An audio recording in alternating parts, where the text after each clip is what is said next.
Clocking in and clocking out.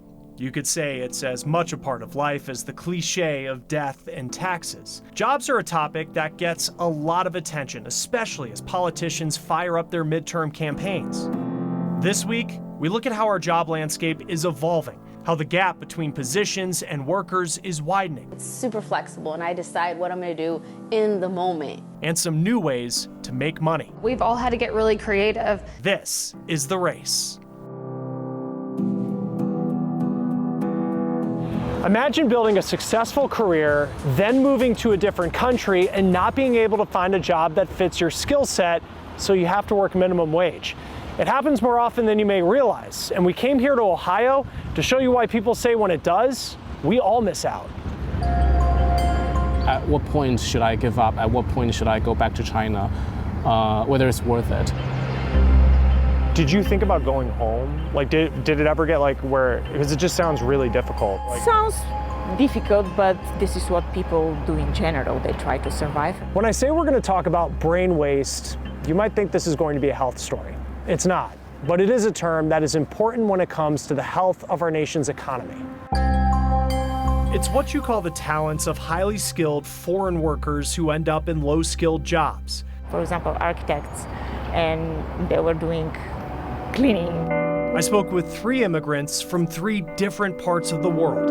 When Afghanistan collapsed to the hand of Taliban, my life and my family life was at risk. I met Fareed, an Afghan refugee. I left behind my mother. I really miss her a lot, and she's living alone.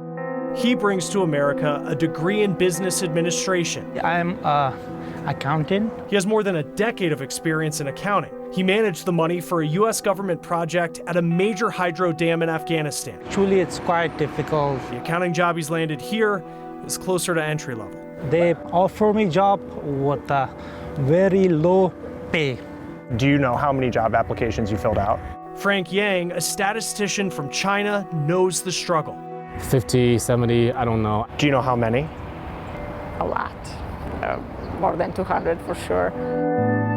Vesela Kuseva, a graphic designer from Bulgaria, does too. There were some interviews that they would want you to record your mission or whatever you aim at the particular job. I usually disregarded those because I knew that they are going to discriminate against my accent immediately. Whether it be language barriers or the paperwork an employer must fill out for a work visa, Open-minded, patient, and both told me they've had to accept jobs they're overqualified for. Around 25% of college-educated immigrants in America can't find work or are in low-skilled jobs. That's according to the Migration Policy Institute, a group founded in 2001 that did the first ever study looking into the financial cost of brain waste. Calling a friend, hey, I know a guy, weren't you saying at that thing that you needed somebody and I think you should meet this person, well, let's have coffee. Well, that doesn't exist if you're an immigrant or an international newcomer. Within the first 2 minutes of meeting Joe Simperman, Morning, Joe. Hey, how are you, man? I could tell he knows how to network. How's Noor doing? He's the son of Slovenian immigrants. His nonprofit, Global Cleveland, helps foreign workers find jobs that fit their skill sets. We have to get to a point where we realize that the more people who are working, period, the better it is for all of us. Research backs that up. The same Migration Policy Institute study found that college-educated immigrants working low-skilled jobs miss out on more than $39 billion in wages a year. That means our federal, state, and local governments miss out on more than $10 billion in tax money. In this economy, we need all hands on deck. Joe would like to see an easier path for workers, like nurses, to get to work instead of having to start over in school because their foreign credentials aren't recognized here. We have to go back to that time as a society when this idea of the American dream was something that people came to from the outside as much as people who were born here were living. Efforts, he says, can help close an employment gap we've seen grow in the pandemic. I'm Vanessa Michon. Oh boy, there's trouble. You guys giving him a hard time. As Rick Yates gives me a tour of his masonry business, he can't help but focus on his people. And this is my joyous staff and our excellent customers that we have all the time here. Business here is booming. Pandemic home and garden projects have increased demand for the stone and brickwork his staff supplies, but even though he loves the staff he has, they are in short supply.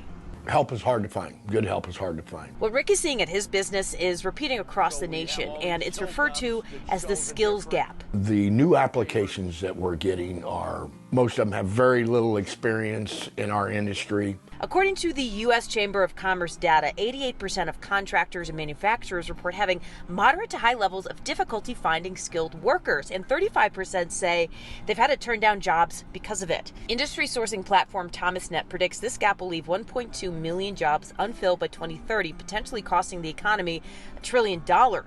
And Thomasnet predicts that the infrastructure bill could make this situation worse. Our average craft worker is somewhere between 42 and 45 years old. The Association of General Contractors of California says this is an issue they've been trying to tackle for years. They spent more than $1 million to get social media savvy, trying to meet younger generations at their level.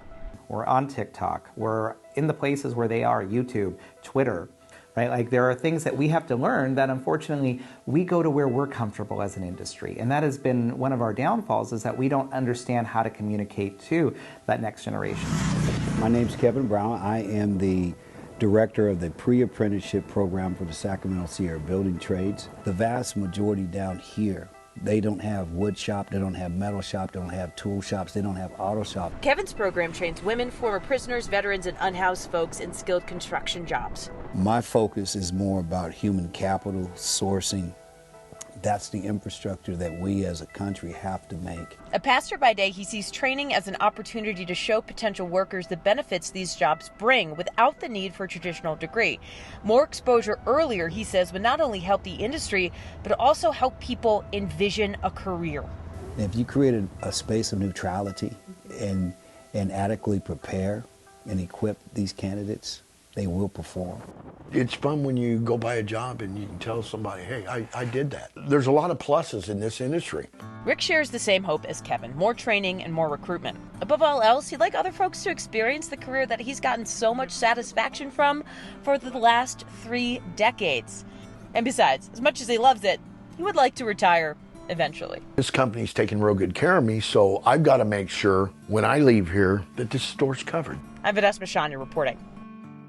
Unions are gaining momentum, but in unexpected places. We're taking a look into what's behind that next on The Race.